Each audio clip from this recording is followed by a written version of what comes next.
She was an ambitious single mom with many talents. She loved her kids. She was just a go-getter. She had big hopes and dreams for the future. But someone dangerous was lurking in the shadows. She felt like somebody was watching her. He stalked her, followed her. And when her family reports her missing, Police department! detectives uncover evidence of a brutal crime. Blood on the wall, blood on the floor. I instantly knew she's no longer here. It was like a movie, not something that was reality. To solve the case, detectives will have to find the monster hiding in plain sight. I was in shock. Oh my God. Things aren't always how they appeared. I remember just being in awe, disbelief. What's going on? There's evil out there. June 15th, 2015. It's a sunny Monday morning in Monrovia, California. The city of Monrovia is probably 20-25 miles outside of downtown Los Angeles. It really is a very quiet, kind of a quaint little town. It's a good place to live, safe environment. But over on the west side of town, 31-year-old LaJoya McCoy has mysteriously gone missing. We knew she had been missing for a few days. We knew she hadn't had contact with anybody. After 5 days with no contact, LaJoya's family and friends are worried sick. No one has heard from her. LaJoya was constantly an individual who talked to family all the time. She was very friendly with her friends. She got along great with her coworkers, knew her neighbors. So her being missing and not hearing from her was extremely odd. She's nowhere to be found. They call her time and time again. There's no answer. We're posting publicly on Facebook. Anybody seen her, heard from her? We're trying to find her. People knew something was wrong. Miss McCoy, Monrovia Police. After several days of unsuccessful attempts to reach LaJoya, her family requests a welfare check at her residence. We didn't know if she was possibly inside the residence and needed some type of medical attention. They knocked on LaJoya's door because there had been no reason for the officers to force entry at that point. With no answer, detectives walk around the property. Front door was secure, but there were 2 windows open on the north side of the residence. Miss McCoy, I'm a detective with the Monrovia Police. I announced my presence so she would know it was the police and she would know that I knew who she was so that she knew help was coming if she needed it. Didn't hear anything, didn't see anything in the immediate area. Detectives make entry through the open window. Again, called for LaJoya, no answer. We then walked through the residence. The apartment appears empty and undisturbed. There was no signs that there was a robbery or a burglary. Initially, when we were at the apartment, it didn't appear that there was a struggle. It didn't appear that there was a fight. The residence looked like a normal residence. Things weren't tipped over, things weren't broken, nothing like that. Miss McCoy! Police don't notice anything major missing. All the electronics, including her computer, were still there. Even her purse was still there. Police department! Detectives make their way through the home. And that's when they make a horrifying discovery. I walked into the bedroom, saw the blood. It was everywhere. It was horrifying. Obviously, some kind of struggle ensued. We then realized that something wasn't right, and we figured we needed to lock the residence down. Mother of 2, LaJoya McCoy, had a sunny disposition and a zest for life. Her name, LaJoya, in Spanish means joy. Her name fitted her. She tended to make friends wherever she went. She was just always bubbly. If I was mad at someone, she would say, "You have to think love." And I could just hear her cheerful voice say, "Just love." I loved that about her. She was just a very upbeat person. The California native was an accountant by trade. She was extremely bright, driven. She put herself through school. She got a job with LA County. She was very proud of her accomplishment. But nothing made LaJoya more proud than her 2 children. She loved her kids, loved motherhood, very nurturing. She took a lot of time to be with them. LaJoya had been with her children's father, Jose Turner, since she was 19. At the time, Jose was 35. She thought that he was charming. He was older. He had a lot of good ideas. She really loved him. With their second child only a few months old, the couple had completed their family. Their kids meant everything to them. Everyone described him as a good father. He was very attentive with them, really took care of them. Despite the 16-year age difference and the trials of parenthood, LaJoya and Jose never let the passion die. Hey, old man. Oh, baby, who you calling old man? She thought he was really good looking. He was like this magnet to her. They shared this passionate connection. They had unmistakable chemistry and an undeniable bond. With LaJoya's high-profile accounting job, Jose was able to take on his passion projects. She supported him while he would stay home and write screenplays. They also produced a play together. She was the producer and he was the star. She wanted to help him achieve his show business dreams. Yes, I like it a lot. Make sure you keep that. Don't change a bit. Was done at the Pasadena Playhouse, which is a famous playhouse here. The play was not well received, and Jose slipped into a depression, which took a toll on their relationship. They started having issues due to financial, challenges. She told me that because he wasn't working, he was more frustrated. By 2013, the couple had parted ways. Hey, babe. How you doing, Joya? She started moving on with her life because LaJoya had ambitions. She had a very optimistic view on what life would be like, being that she was fresh out of her relationship and she was looking forward for the future. She moved into her own apartment in Monrovia. She had joint custody with Jose. You still want me to pick him up tomorrow? She wanted a traditional American family. She definitely wanted her kids to experience a father. LaJoya never expressed any concern about the fact that he would take them from her. The arrangement worked out perfectly. See you, baby. All right. See you, little man. Be good for your mom, all right? Within a year, LaJoya was thriving at home and professionally, and ultimately started her own passion project. She wanted the independence of being her own boss. She wanted to open a store, and so she did. Let me check it out. She had started the business by just selling bikinis to individuals and then was able to grow it into a brick and mortar store. Let me see. She was really proud of that. I'm with the polka dot.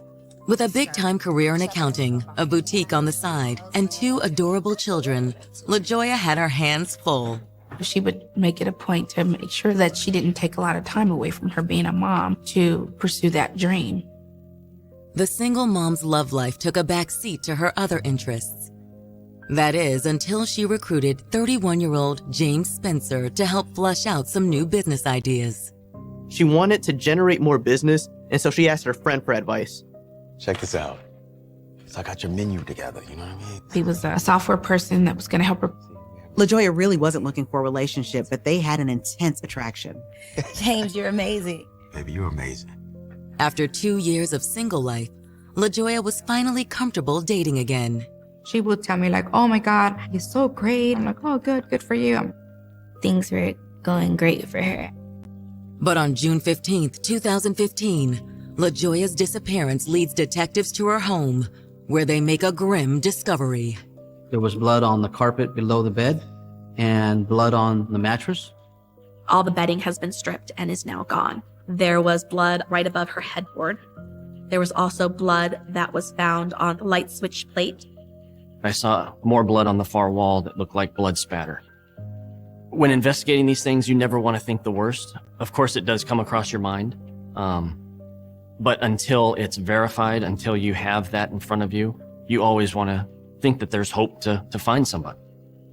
With the amount of blood, detectives fear the worst. LaJoya's apartment is a crime scene. It could be a possible homicide given the large amount of blood that was found. It was time to go ahead and start getting a forensic team to respond. Dispatch, he's got 47 forensics and major crimes. As detectives wait for forensics, they look for additional evidence. Someone had poured some type of blue solution on top of the blood. Kind of looked maybe like a cleaner.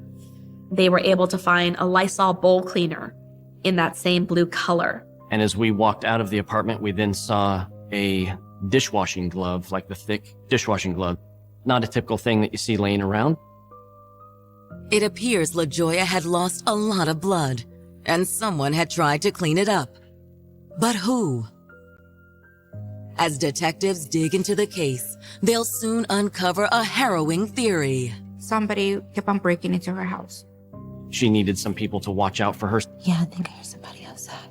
She felt like she had a stalker.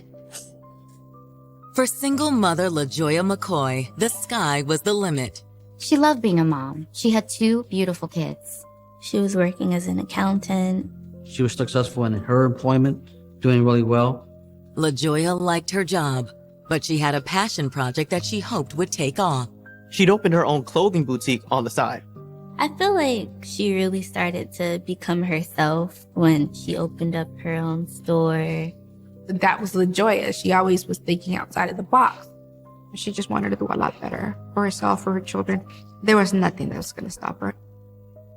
LaJoya, check this out.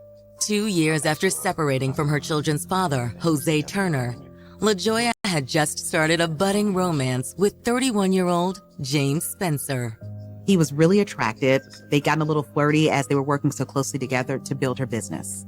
She's really just enjoying herself and makes a lot of sense after being in a relationship for a decade or so. But now, on June 15th, 2015, following LaJoya's sudden disappearance, Monrovia, California police have just discovered what appears to be a violent crime scene in her apartment. We had a pool of blood on the carpet and on the mattress, and some blood splatter on the wall. The forensic team collects samples of the blood to later cross-reference. Samples were taken from the entire apartment, but specifically from blood found on a light switch plate. They wanted to see, could they get a match? As the forensic team continues to catalog their findings, detectives speak with LaJoya's neighbors. I'm Detective Harvey. This is my partner, Detective Alfaro. Have you noticed anything unusual? No, it's been really quiet.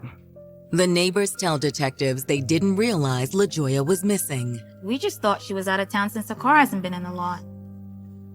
Detectives put out a bolo for LaJoya's vehicle. I wanted to make sure that we found it, and we found it soon. With the department on high alert for her car, LaJoya's neighbors tell detectives about a troubling incident she shared with them recently. She mentioned to some of the neighbors that someone tried to get into her house. LaJoya was concerned that someone was following her or stalking her. She didn't tell him who it was, but was concerned. Neighbors tell detectives that LaJoya had recently been seeing a new guy, though he hadn't been around in a while. She had a new boyfriend named James Spencer. The neighbors had seen him come and go. They didn't really have much interaction with him. They said it was new and that James was nice enough, but they really never gotten the chance to get to know him. Do you think he could be her stalker?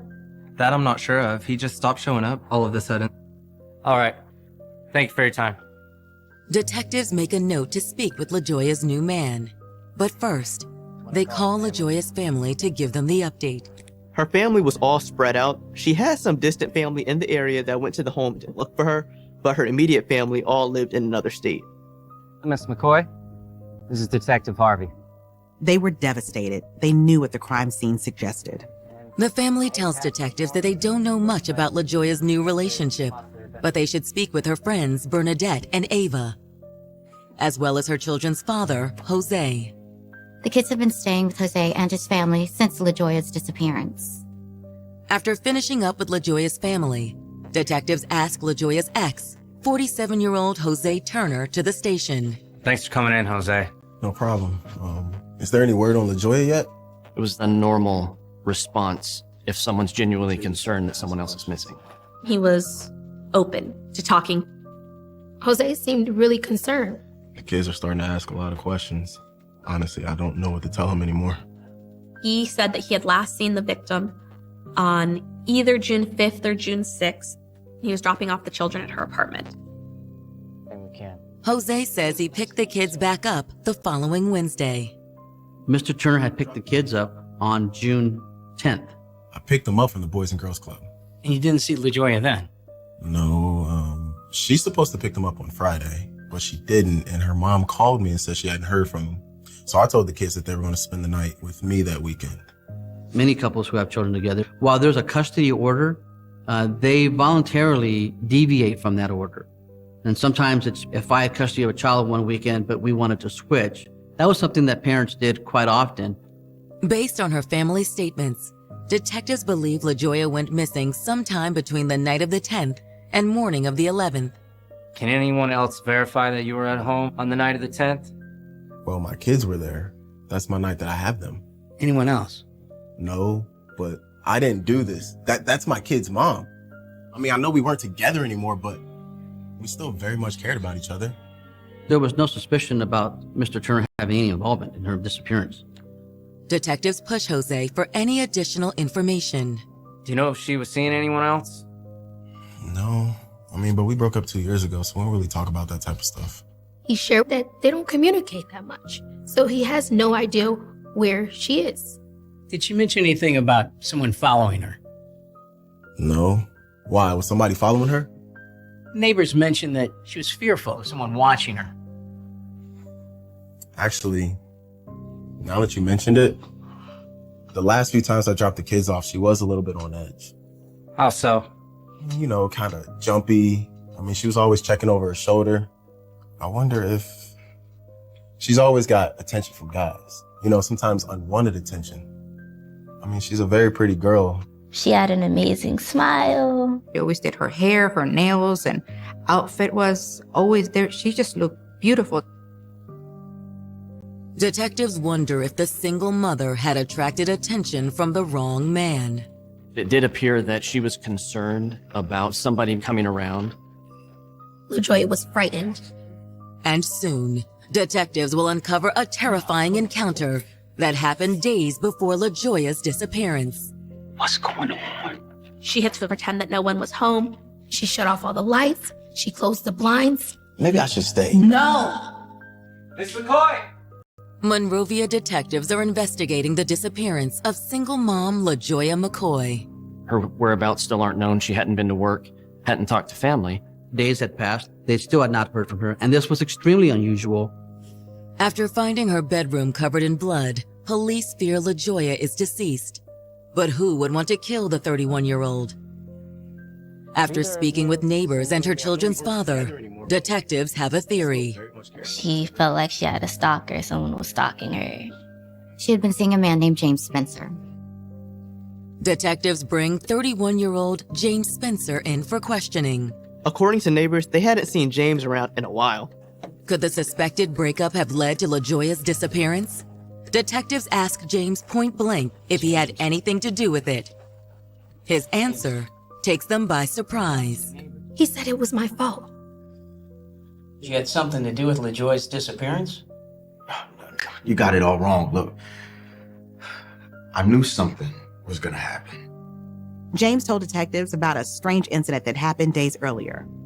He came over to her apartment. We're hanging out, going over our business ideas. I created this for you. I wanted you to. She owned a store and wanted to generate some buzz, so he was helping her.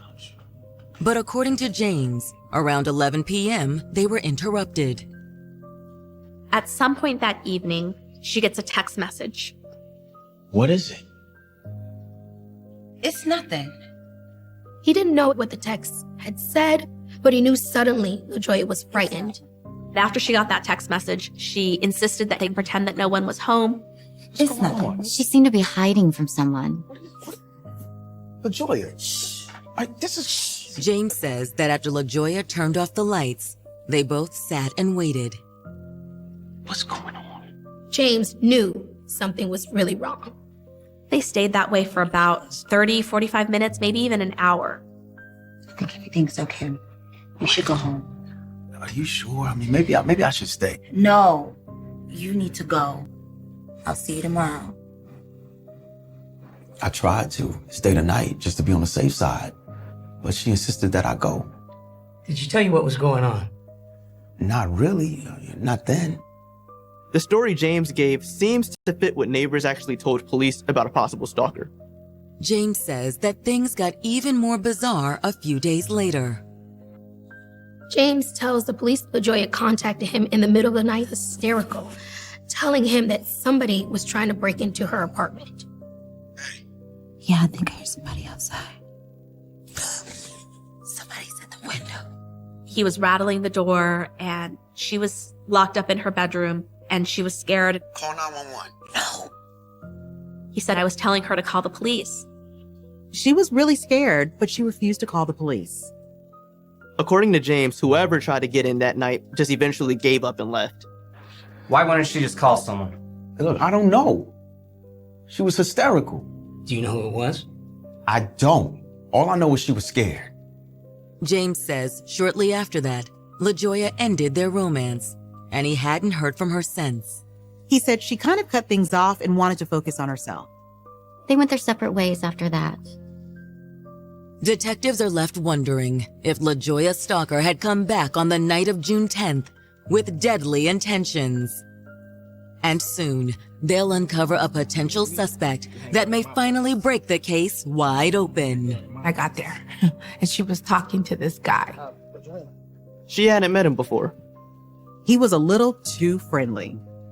It's been 24 hours since detectives uncovered a frightening scene in the bedroom of single mother LaJoya McCoy. After speaking with the 31-year-old's ex-boyfriend, detectives believe LaJoya had an unwanted admirer. She believed she was being watched, possibly even stalked. Someone had even tried to break into her home. To get more insight into LaJoya's love life, detectives speak with her close friend, Bernadette Stevenson.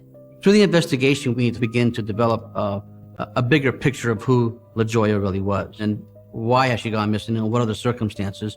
And are they suspicious in nature? LaJoya and I had like a really close friendship. Did LaJoya ever say anything about someone watching her? Unwanted attention from someone? A stalker? My God. She never said anything to me like that. I haven't talked to her in like the past month. Bernadette didn't know anything about a stalker, but she did bring something else to detectives' attention. Oh no, wait, there was this guy. Bernadette says a few weeks before LaJoya's disappearance, she met up with her for some much-needed girl time. She sent me a text and said, "Would you like to go to happy hour?" And I said, "Yeah, sure." According to Bernadette, LaJoya arrived early to the restaurant and was approached by a man. So, I was thinking me and you can hang out at my place. Oh, yeah? Yeah. I love to, but I'm eating my bread. I'm not taking no for an answer, pretty girl. When I got there, she was talking to this guy. Hello. So I sat down, and in my mind, I'm thinking, do you know this guy? Hey, Bernadette, this is Zach. Zach Moore. Nice to meet you. LaJoya and I, we were actually just leaving. Zach. He seemed like a nice guy, but we didn't know, well, I didn't know him. Her friend Bernadette comes forward and says we were having drinks for happy hour. She seemed okay. They were friendly. Bernadette thought Zach acted too familiar, kind of creepy. I just joined in their conversation and we just took it from there. He stayed for a while. We had long conversation with him. Bernadette says after a while, the women decided to leave and go someplace else. Listen, this is ladies' night, so you'll have to excuse us. Okay, I'll leave you ladies alone, but before I go, I'm gonna need your number. They were having conversations, and during those conversations, it was very bubbly, very positive, and she gave her number out to this gentleman. I'm gonna hold this close to my heart. Bernadette says that after they left, LaJoya had dismissed the incident. What was all that about? He's just having fun. He's harmless. I guess he just seemed really persistent. It's fine. Let's just go. Bernadette says that when they parted ways later that night, it was the last time she saw LaJoya. LaJoya walked Bernadette to her car and said goodbye. According to Bernadette, she thought Zach had come on a little strong, but didn't think he was a threat to LaJoya. But now, she wasn't so sure. All kinds of things started to run through my mind. It seemed like interesting timing. Police tracked down 35-year-old Zach Moore. Detectives were wondering if he could have been the one texting her or breaking into her home.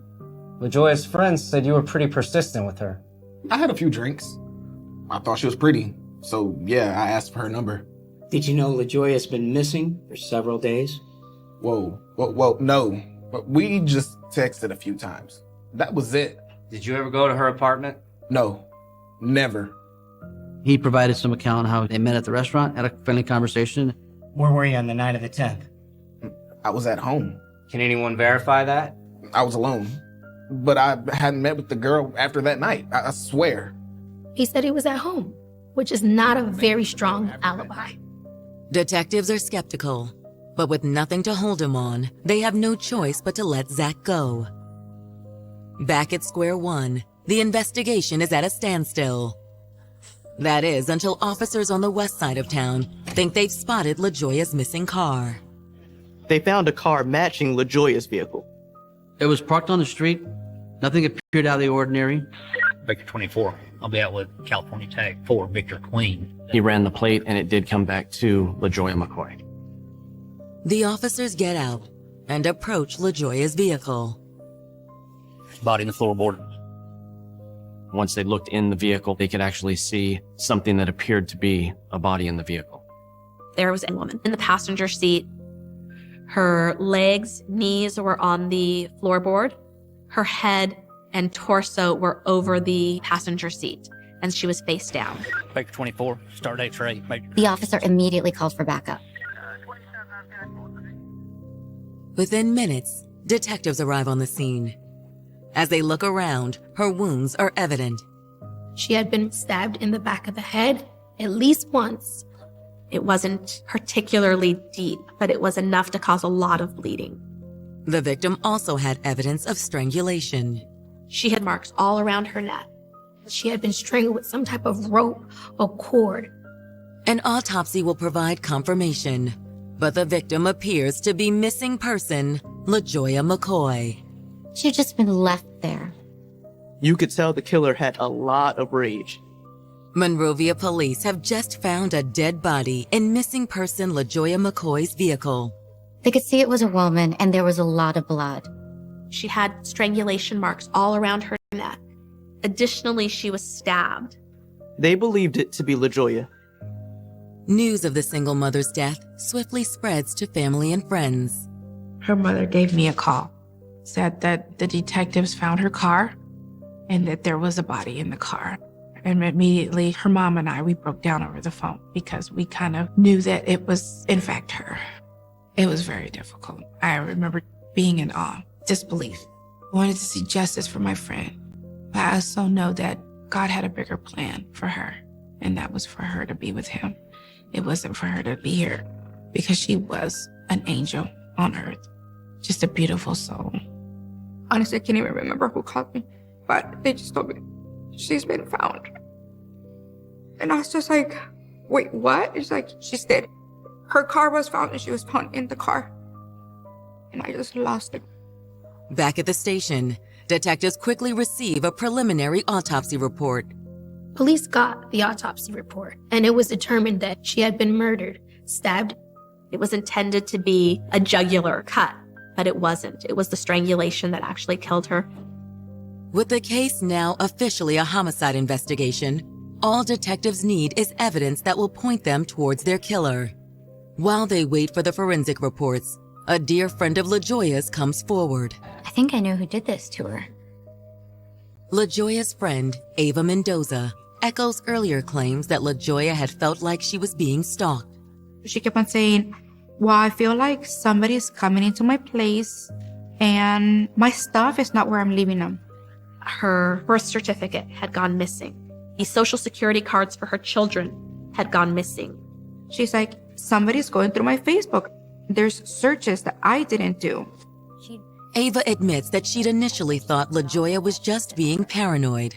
I kind of blew her off. She goes, I know it sounds crazy, but I'm telling you. And it was probably getting hacked. Change the password. And sure enough, she'll get on Facebook again and she'll be like, it happened again. I should have listened. I should have known this was coming. Do you know who was stalking her? Yeah, I do. It was her ex, Jose. Ava says not many people knew, but Jose and LaJoya's relationship had been volatile for years before their breakup. I knew there was stuff going on because he was really possessive. She was unable to express herself, couldn't dress the way she wanted, had to be covered up. He was also verbally and physically abusive to her. According to Ava, one night, 2 years prior, Jose took it too far. She had planned a romantic evening for her and Jose, and she was wearing a little silk robe. And during the evening, they had a fight. Why you gotta post pictures like this? What are you talking about? It's just a picture. It's not even that sexy. LaJoya, it makes you look like a slut. Now take it down. No, I can post whatever picture I You don't talk back to me like that. He ended up throwing her up against the wall and strangled her. You a my woman. You don't post pictures like that. Do you hear me? She said she saw the devil in his eye and had to run. She ran out of the house half naked. You're afraid. You're frightened. Your mind goes into fight or flight. And she couldn't fight Jose. She didn't have the strength. So she had to run. Ava says that LaJoya left after that and vowed never to go back. She was very, very strong about that. She's like, I'm done. However, Ava says as time went on, Jose started harassing LaJoya. He would show up at her home, sit outside, and just watch her. This one particular night, I went to her house and I knocked on the door. Hey, you ready to go? She's like, hey, is Jose still out there? And I go, what? What are you talking about? And then she's just like, never mind. Let's just go. Okay. Ava says the two walked out. Hey, is everything okay? And that's when they saw him. She goes, he's here. And I go, why? She's like, look over there. And he was right there, like in the darkness. Yeah, let's just go. He's just like staring at me, like he wanted to hurt me or something, you know? He didn't say anything? No, not that night. But you think he killed LaJoya? I do, yeah. So why didn't you come forward earlier? I was scared. Part of me thought it was crazy to think he had something to do with her disappearance, but when they found her like that, I just knew. Ava tells detectives that LaJoya called her a few days before she disappeared, obviously upset about something. She goes, I really, really need to talk to you. Please, if you could make it. And I'm like, okay. So I ended up driving there. Hey, what happened? LaJoya got very emotional and told her that things weren't going well with Jose. Jose just sent me this voicemail. She played for Eva a voicemail message that Jose had left for her on her phone. Oh my God. He was ranting and raving at her. He started telling her that she was just whoring around, doing all this stuff that mother should not be doing. She should be staying at home. How dare she move on, have a life, be so open about how she and this new guy were developing a relationship. He said he was gonna take her to court. He was gonna seek full custody of the children. But according to Ava, it was the last thing Jose said in the message that left LaJoya shaking. It was scary and it was dark. And to detectives, Jose's words sounded like a threat. He told her she was gonna burn in hell. After she let me listen to the voice message, she's like, I feel bad that you had to listen to that. And I was just like, how's anybody supposed to help you if you're staying quiet and you don't say anything? With no time to lose, detectives get a search warrant for Jose's belongings. And when they do, they'll start to unravel the layers of an evil man fueled by jealousy. Their relationship was volatile, and their breakup was not something that was amicable. He was not liking that she was moving on. That was just killing him. Monrovia City detectives are investigating the murder of single mom LaJoya McCoy. After speaking with multiple people in LaJoya's life, detectives believe they finally have her killer in their sights. Her friend believed Jose Turner was the killer. Jose was the father of LaJoya's 2 children, and according to LaJoya's friend, he had been abusive to LaJoya during their entire 10-year relationship. I was just like, why would you stay that long? And she told me, well, I met him when I was really young. I really didn't know any better. The friend claimed Jose had even started stalking his ex. She just felt that he was stalking her, showing up. She was definitely paranoid about it. Detectives know they're on the right track. They just need proof. At no point during that initial conversation did he sound suspicious in nature or evasive. Is there any word on LaJoya yet? if you guys know he did it. And actually, we were told, like, you know, we're pretty positive we got the right guy. Something I didn't understand, but they were saying it's circumstantial. They had to prove it without a reasonable doubt. Detectives obtain a search warrant for Jose's home. They found LaJoya's birth certificate. They found the children's social security cards. They found the children's insurance cards. Those were all items LaJoya said had been stolen from her place. He was somehow gaining access to her apartment. The stolen items found inside Jose's home are damning, but nothing compared to what police find next. There was a green spiral notebook. On one page, there was a kind of stream of conscience writing. It starts off with, "Time to pay for your evil deeds. I'm tired of being mocked. I'm tired of this girl playing games and thinking that it's okay. I will hold her accountable. I will get great pleasure in tearing her apart." Exclamation points everywhere, capital letters. His anger was clear on paper. When you read something like that, it is chilling. He was saying everything. The most angry, hurtful, ego-driven part of himself. The page never says LaJoya's name, but it's clear that he's referring to LaJoya. With Ava's testimony, the stolen items, and the journal, Jose's guilt seems obvious. But will it hold up in court? Police officers have all this incriminating stuff, but they need to get something more concrete. There was very strong evidence that it was all hearsay evidence. What was missing was some strong physical evidence. So the first thing that they needed to do was get DNA from Jose Turner. We obtained a court order for him to provide his DNA. The initial results are disappointing.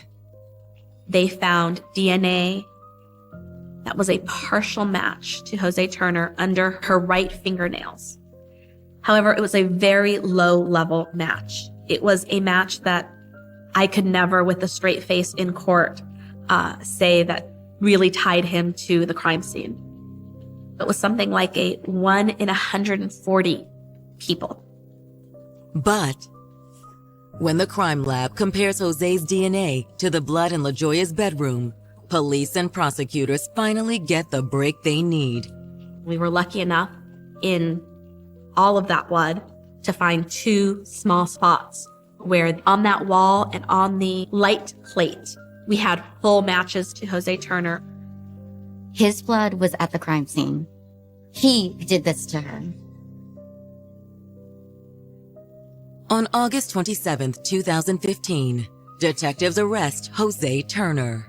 We charged Jose Turner with first-degree premeditated murder. I was so relieved justice was going to be done for her. News of Jose's arrest is met with shock, and to some, disbelief.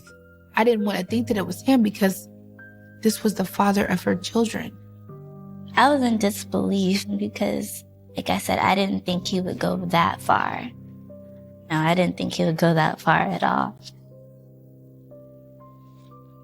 In May of 2017, nearly 2 years after LaJoya's murder, Jose's trial gets underway.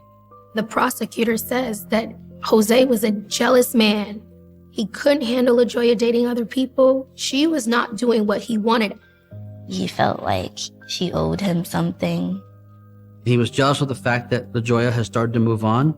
Her business would become more successful. It obviously, to me, it sparked a jealous streak in him to want to make him commit murder.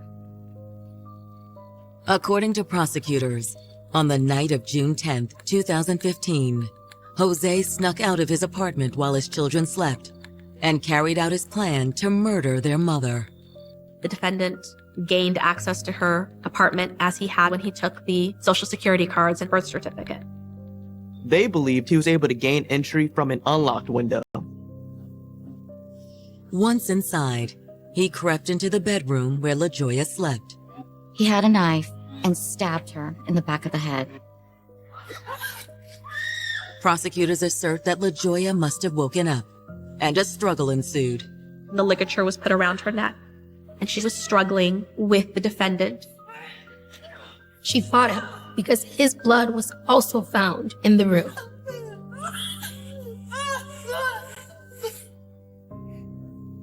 Prosecutors say after Jose strangled the mother of his children, he tried to clean up the mess. There were no sheets, no comforter, and no pillows on the bed. He takes the phone and the bedding.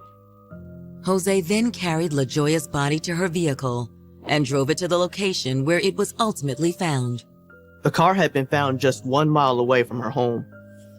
Prosecutors allege that even though the murder weapon was never found, the blood evidence from the scene is proof Jose killed LaJoya. The evidence was overwhelming that he committed this murder, especially once we have the DNA on the wall and on the light switch. The jury sides with the prosecution and finds Jose guilty of first-degree murder. He was sentenced to 26 years to life. I'm glad that justice was served. Just really, really happy about that. Though the conviction brings closure, it can never mend what LaJoya's friends and family have lost.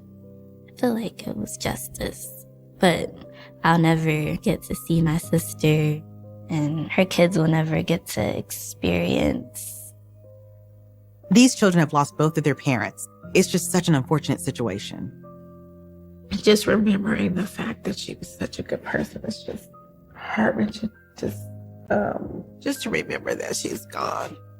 She was a jewel, a precious jewel, so full of life. She definitely left her mark on the world, but she had a lot more to do. LaJoya's friends and family can only hope her story will help other young women in the same situation. Speak up and tell somebody before it's too late. Don't talk back to me like that. Things aren't always how they appear to be.